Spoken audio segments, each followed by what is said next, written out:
એક એવા બાળકની આજે મારે તમને બહુ સુંદર સ્ટોરી કહેવી છે. વાત 10 સપ્ટેમ્બર 1964ના રોજ ધ્યાનથી સાંભળજો. એક છોકરો જન્મ્યો.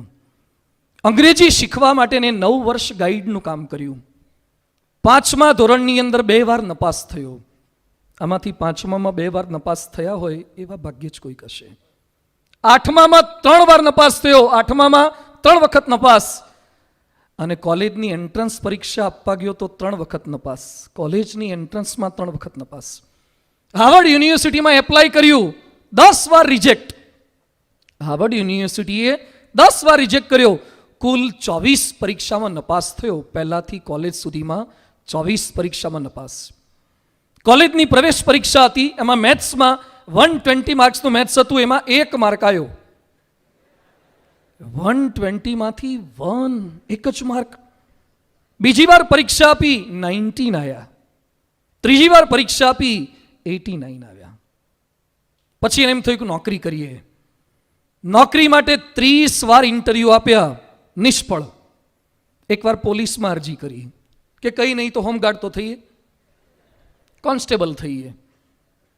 4 લોકો સિલેક્ટ થયા, આજ સિલેક્ટ ન થયો. એને એમ કીધું કે તારી હાઈટ નથી, તારું કદ બરાબર નથી. એને એમ થયું પોલીસમાં કામ નહીં મળે તો એના શહેરની અંદર 1986માં KFC ખુલ્યું, સ્ટોર KFC. એમાં સ્ટોરમાં ઇન્ટરવ્યૂ હતા. એને એપ્લાય કર્યું. 24 વ્યક્તિ એપ્લિકન્ટ હતા, એમાંથી 23 સિલેક્ટ થઈ ગયા. Unfortunately he was refuse. 24મો એ હતો, એ સિલેક્ટ ન થયો. પોલીસમાં ના પાડે, KFCમાં ના પાડે, નાની દુકાનમાં ના પાડે. હવે શું કરતો હશે એ માણસ જેને બધેથી રિજેક્ટ થયો હોય?